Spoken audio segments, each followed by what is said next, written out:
Hey tea heads, this is Don from Mayleaf. In this video, turning the flavors of a tea into a dish. In this video, we are going to be making a smoked pandan rice pudding with jasmine strawberry jam in homage to the pudding announcer. This video is going to go under the tea recipes playlist. If at any point in time you enjoy this video, then make sure you hit it with a thumbs up. The more thumbs in the air, the more tea videos are going to come your way. And if you haven't subscribed to our YouTube channel yet, go click that button.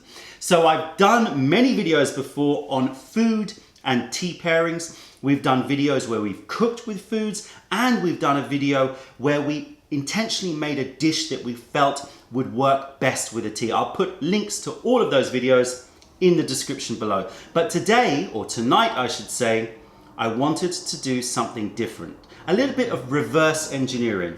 So every time we taste a tea, we spend a lot of time trying to dig deep throughout the nuanced complexity of the tea to find flavor notes, find aromas and tastes that we can mark down and communicate to you guys, and you can compare them with yours.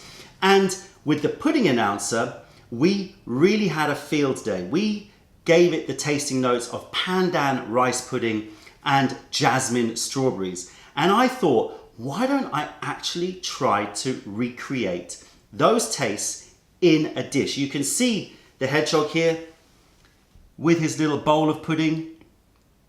So I would like to try to make that bowl of pudding there for you guys and see if it matches up with the flavors when drinking this tea. Now, of course, tea is very nuanced, it's very elegant, it's very subtle. So these flavor notes come in waves and through infusions, and they have a certain delicacy about them. But what we want to try to do is pull out some of the key notes in the tea and amp them up and turn them into this dish. I have no idea if it's going to work. Let's find out. Okay, let's begin with the rice pudding. When we first tasted the pudding announcer, we felt it had these sweet, starchy notes to it, and I automatically thought of rice pudding. We're going to be making a baked rice pudding. Now, I know you can make it over the stove. That way, you're going to get a slightly more luxurious texture. But what I wanted to do is make this recipe super simple and super versatile, so anybody can do it. So we're going to be making a baked rice pudding. We have here some Arborio rice, any pudding rice, short grained, nice, thick, big, starchy grains of rice here. This rice type is often used for making risottos. It's my preferred rice for rice pudding. Then we have here a tin of coconut milk. This recipe is going to be plant-based, it's going to be vegan. If you wanted to make it dairy, then you'd be replacing the coconut milk and the almond milk here with a full fat milk. You might want to add a bit of single cream as well if you wanted to make it more luxurious. So this is one 400 ml tin of coconut milk. Here we have 50 grams of unrefined cane sugar, but you can choose your sweetener of choice. Here we have some fresh pandan leaves. Hopefully you can find these. They're usually available in Asian supermarkets, and they just give a particular kind of Southeast Asian aroma to this dish. Pandan is a really lovely, warming flavor, often used in sweet dishes, although it's also used in savory dishes in places like Thailand. If you can't get pandan, don't worry, you can still make the dish. It's not going to be the end of the world. It's just a little extra tweak to the flavor profile, but it works well without pandan, so don't stress too much. Over here, we have coconut cream, just to add that extra luxuriousness. Again, if you were making this with dairy, then I would be taking some double cream or maybe some butter. Yeah, that's the way I like it. A little bit of butter in this just to add that extra richness. But since we're doing this plant-based, this coconut cream is going to add that luxury for us. Over here, we have some rock salt. I am adamant that whenever I'm making a sweet dish, it's always good to season with salt. Salt is a flavor enhancer. It will enhance sweetness and it will enhance savoriness. So don't restrict salt for savory foods. Having a pinch of salt makes all the difference to good desserts. Here we have some hemp oil. We're only using this just to grease the bottom of the baking dish. Here we have some cheap, not very good oolong tea. So don't use your good oolong tea here, guys, because we're going to be using this to smoke the rice. So this is going to be wasted. Do not use good high quality oolong. We've got tons of bad quality oolong because we get lots of samples. I'm sure some of you knocking around, you've got some gifts that were given a long time ago. Maybe it wasn't the best oolong. Now's the time to break it out and use it. We've got 30 grams here, but you can use 15, 20 grams if you want. You don't need to use this much, but very important, don't use high quality tea. If you don't have an oolong, you can use any other tea you want. Oolong is my preferred one. It just gives a slightly better aroma, but you could use black tea if you wanted to as well. And then we've got a lemon and we have some nutmeg. And here we have some almond milk. This is 800 milliliters of almond milk. Right, let's get going. We're going to start by smoking the rice. Inside here, I have a bowl and I've got a little stand that's just holding the bowl up. Sprinkle the oolong tea at the bottom of the pan, spread it around a little bit, then put the plate on top, the bowl on top, and then in goes the arborio rice.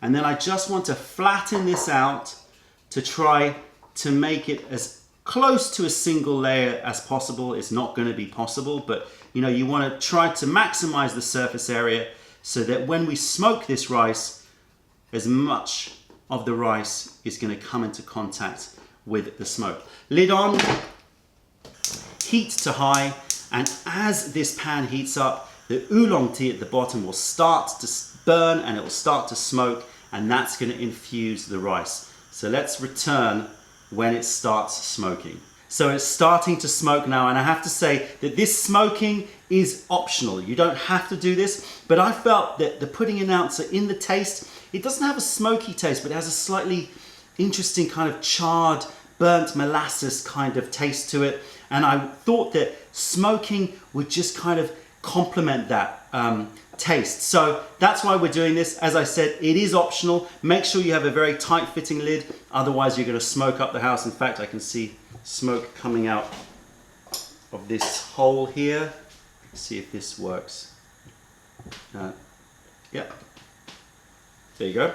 Simple solution. So now what you need to do, keep your eye on it, regulate the heat. You can turn it down if it's smoking too much, but I think that about 10 to 15 minutes on heat, smoking, and then turn off the temperature, turn off the fire, and let it sit for another 10-15 minutes. Let the smoke settle and infuse into these rice grains. So I'm going to keep my eye on that. Let's work on the creamy mixture that is going to cook this rice. So I'm going to get myself a bowl here, and we're going to be pouring about 2/3, about 600 milliliters of the milk here, and reserve about 200 ml, and you'll see what that's for later.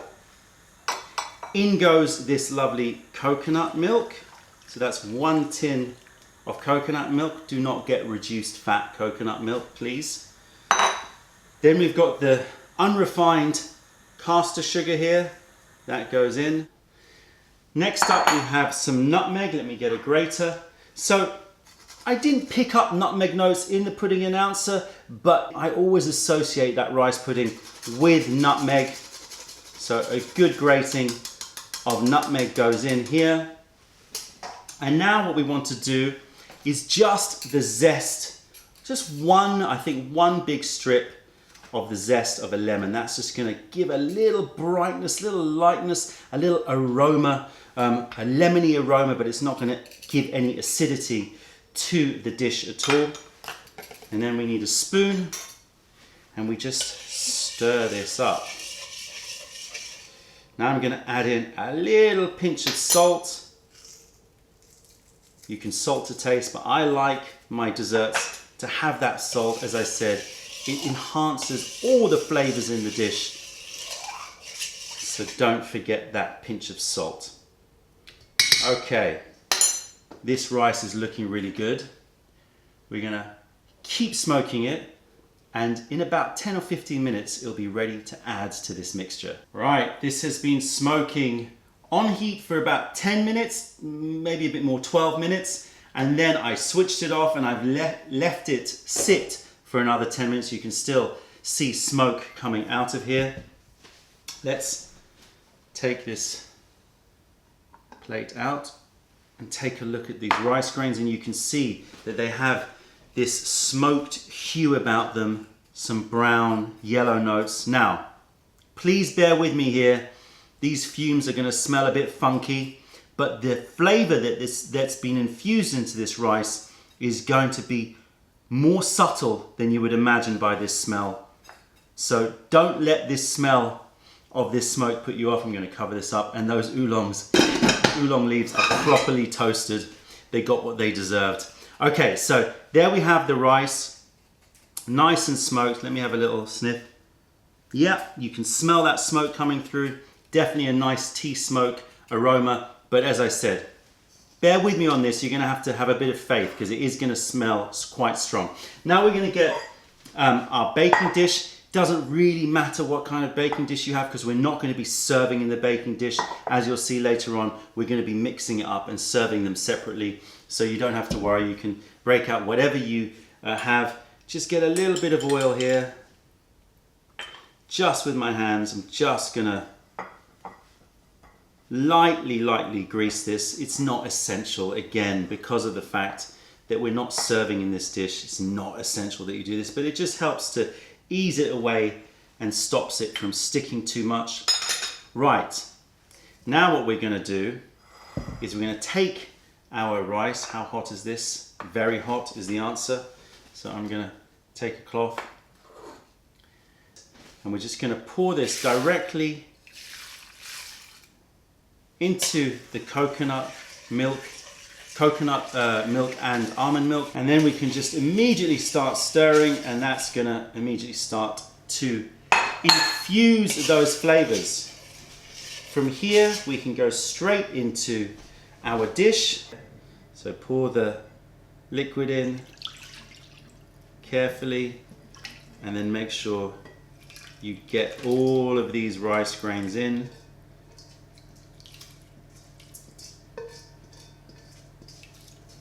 Lovely. Okay, and then just, you know, pat it about, make sure that it's evenly distributed around the base of this dish, otherwise you're going to get clumps.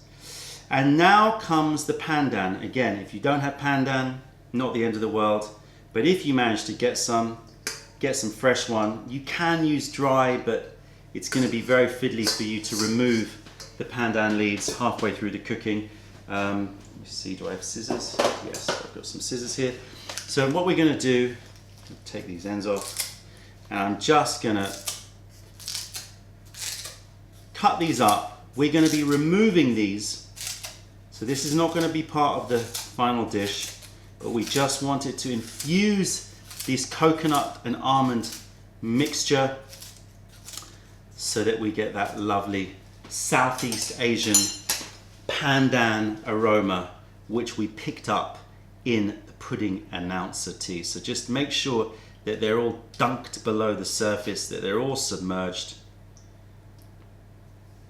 And now what we want to do is we've got an oven preheated at 140 degrees Celsius, that's 280 Fahrenheit.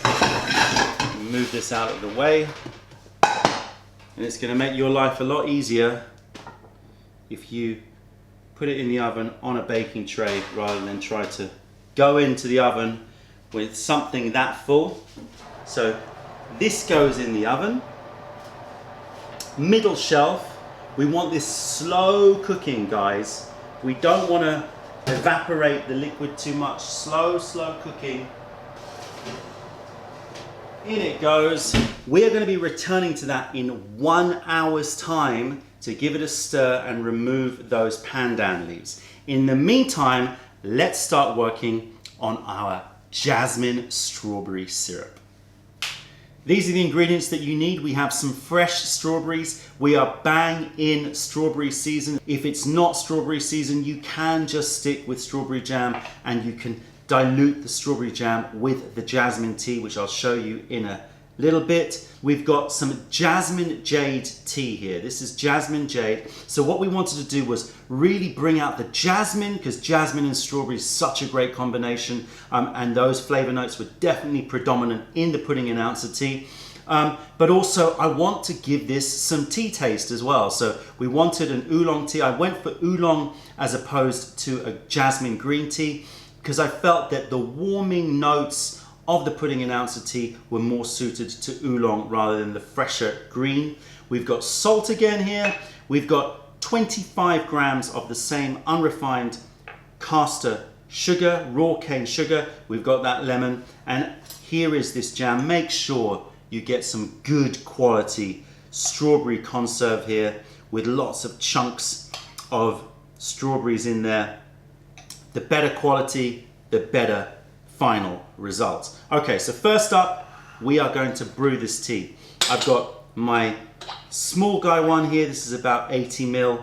We're going to put in 10 grams. That's a lot of tea because we want a very, very strong infusion. We're not going to rinse this. I've got boiling water. So we want to maximize the jasmine aroma. We're going to fill this up, put this lid on, and pretty much when I can't see the water around the edge, when the leaves have soaked up some of that water, we are going to be ready to pour off. I've got the sugar that goes into this little saucepan here. In goes a little pinch of salt. You can start to see the water, the tea sinking into the leaves. The lid is starting to rise up as those ball rolled oolongs starts to soak up the water and infuse. So we're probably going to have something in the region of about 50 ml of water here, but a very, very strong extraction. Here you go. This now gets poured in to the sugar. So this is going to make a sort of jasmine oolong syrup. Now, of course, these leaves, please don't waste. This is high quality tea. Don't waste it. Have many infusions. You know what? We made some yesterday and this is the result. We're cold brewing this. Oh, jasmine is one of the greatest teas to cold brew. Very, very needed. Right, let's get into these strawberries. Let's see if we can press them. Oh, not bad. So we're going to just try and press these down. Some of them are a bit hard. Let me get the knife out and chop some just to make it easier. But as soon as they start to macerate in the jasmine tea, they will soften up anyway. In goes this jasmine tea syrup. That's nice, nicely melted now. Just give it a quick shake, make sure it's all combined. That goes in. Oh, I can already smell this aroma of jasmine coming off here. Now, it's going to look quite liquidy, but we're going to just let this macerate. As the strawberries start to break down, they're going to thicken up slightly the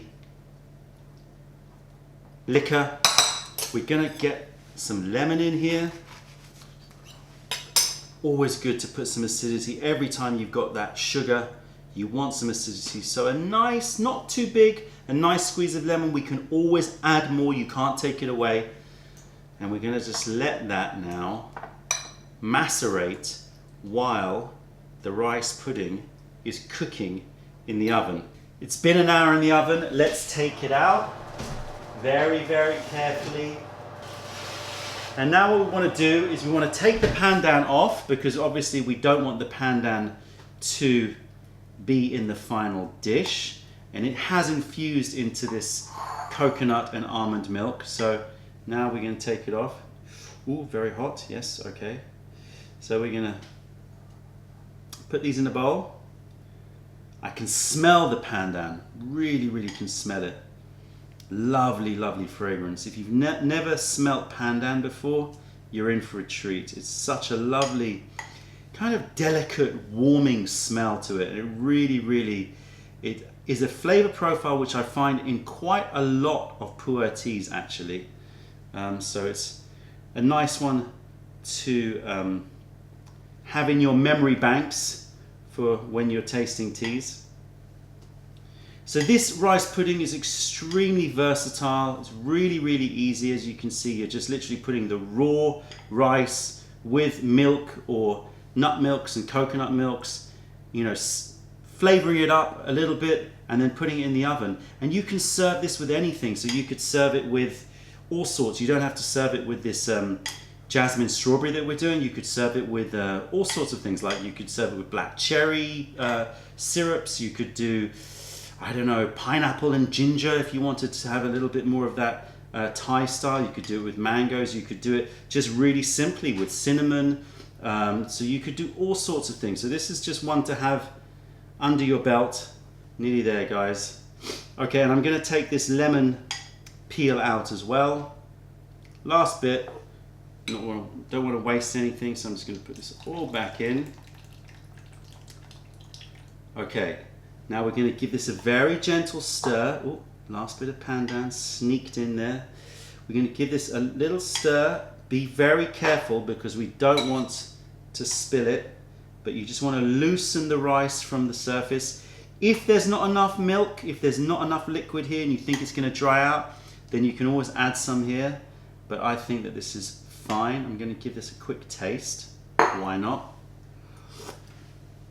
Oh yeah, the pandan is there, the smokiness is there, but now we can add some richness. So we're going to take this coconut cream, and if you were doing it dairy, this is when you would put some very thick double cream, or as I said before, if you wanted, you could put some butter. I'm going to put a nice heaped, large serving spoonful of this coconut cream, and now all that we have to do is to put this baby back in the oven, and it's probably going to take another hour, and then we're going to start to assemble. Okay everybody, it's been 2 hours and 15 minutes. This kitchen smells amazing. It actually smells like the Pudding Announcer. Really, really lovely smell coming through here. Let's get this baby out. Oof, hot.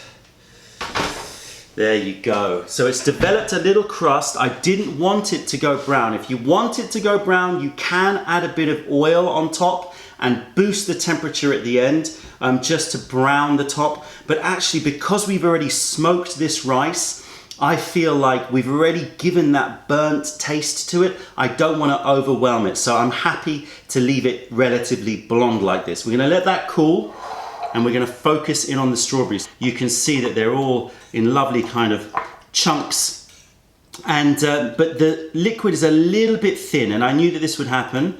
It's a little bit thin, and that's where the strawberry jam comes in. Nice thick strawberry jam. I'm going to put a little bit in.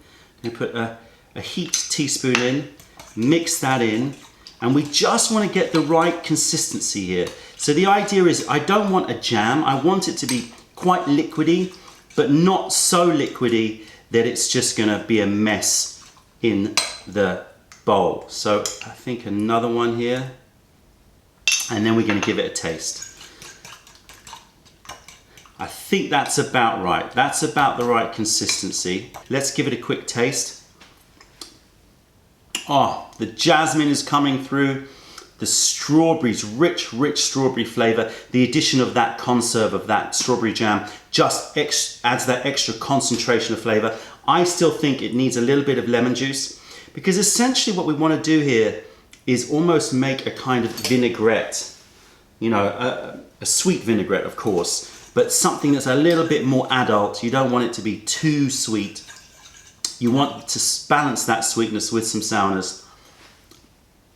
Spot on. Just a few drops of lemon juice. Really important at this stage of any cooking, tasting and fine tuning. Okay, let's move this out of the way and let's bring in this guy. Quick. Oh, hot. Okay, so let's take a look inside here. Yeah, as I suspected, it's all set. So what we now need is your reserved milk that you had left over from before. We're gonna get it to the right consistency. And what we don't wanna do is stir it too much and break up all of the rice granules. You've got to be relatively gentle here. So let's do that. We're just gonna pour some liquid in and then just stir it in very, very gently. Just bringing the rice towards the center, letting it mix with the milk, pouring a bit more in. So be gentle, be very gentle. It's already gonna have been cooked down nicely, but you don't wanna make it too much of a stodgy pudding without any texture in the rice. This will take quite a lot of milk. That's why we reserved so much milk. So don't be frightened. Put the milk in and just, with the back of the spoon, just let it combine. And it's gonna make a lovely, lovely, unctuous pudding.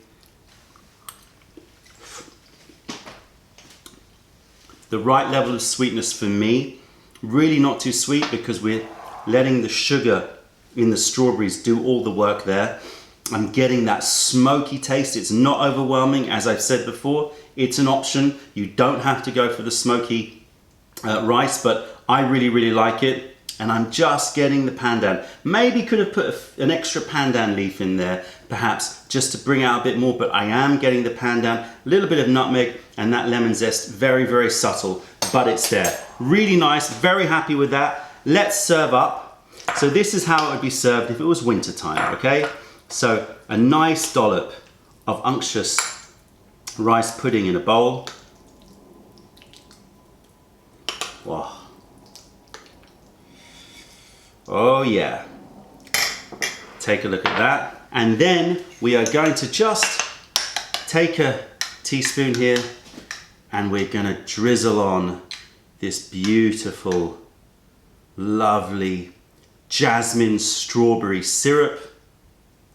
Kind of vinaigrette-like. It's got that sour edge to it, which is gonna give it a nice contrast with the creaminess. And finally, we're gonna scatter on a few broken pecan nuts because I felt that Pudding Announcer does have a slight nuttiness. This is a little embellishment, but I like that extra texture. Otherwise, everything is just soft and there's no crunch. There's no extra dimension in terms of texture. And there you have it, the finished dish. That's a smoked pandan rice pudding with jasmine strawberries. And if you look at the cover of the Pudding Announcer, you can see this little hedgehog fella. He's enjoying a bowl of pudding, and pretty much when we designed this wrapper, this dish is what I was imagining, him eating rice pudding with strawberries on top. And if you look at the wallpaper, you can see the jasmine flowers there to represent that aroma too. So here you go.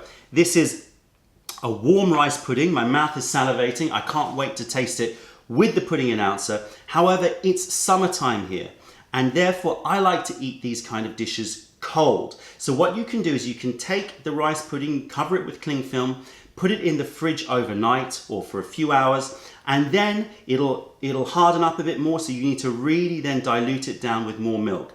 So here is some that we made yesterday that is ice cold, and you can see the consistency here. You can see individual grains of rice, but there's enough movement in there. It's not going to be stodgy at all. It's going to be nice and refreshing. So let's serve this one up and then we can taste them side by side. I've got a bowl here. I'm just going to spoon some of this lovely silky creamy rice pudding into this bowl, and now we're going to spoon some of this strawberry, joyous jasmine strawberry goodness over the top. And then once again, we're going to finish with some of these pecan nuts. Ooh, exciting. Here we go. Let's move this all out of the way. And let's first of all have finally a taste of some Pudding Announcer tea. I've rinsed this tea already. It's such a great thing to have all of the aromas that are happening in this kitchen and this tea together, already I can sense a good marriage prospect. Let's get some hot water on here. I've got boiling water. As I said, I've already rinsed this tea. I have not tasted it. I think it's best for us to pay homage to the tea first. Give it a taste. Now, of course, with tea, it's going to take time for the minerals and all the flavors to build up on the tongue. So these flavor notes are going to come slowly over time. So the ideal situation would be to have a couple of infusions of a tea just to kind of prime your palate before you go in with the dish, in my opinion.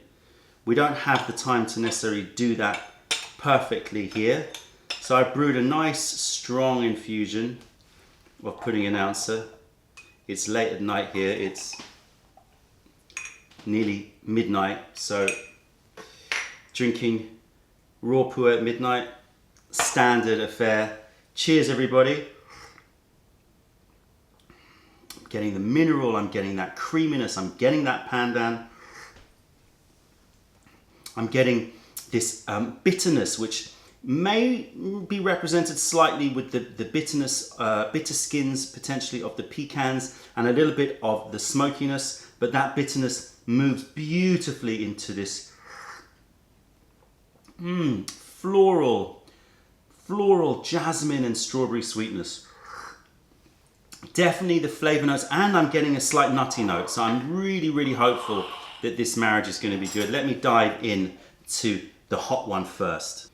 Get some rice, make sure you get some strawberry, get a bit of that strawberry jus, vinaigrette, and then the pecans.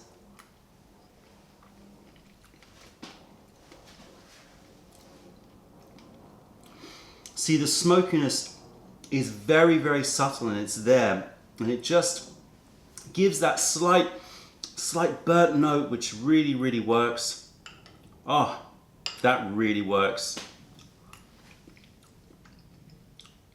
What's not to love about rice pudding and strawberry, but just these extra additions, these little tweaks, you know, little additions like the jasmine and the smoke and the pandan really set it off to a new level.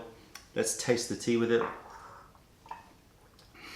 Wow, it works super well. Those pecans work really well with this tea.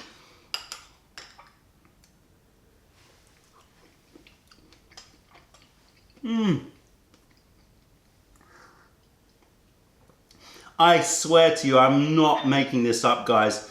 That is one of the best pairings that I have ever tasted. It's just singing together. Amazing. Wow.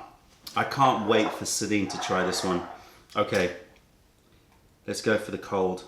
I'm not sure which one I'm going to prefer. I love the consistency of this one.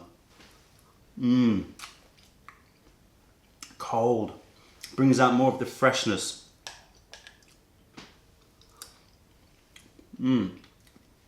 Picking up more of the citrus notes. It works. I would say the warm actually works better with the warm tea.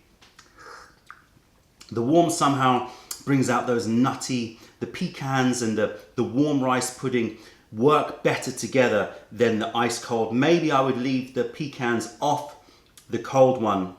Let me just try without pecan.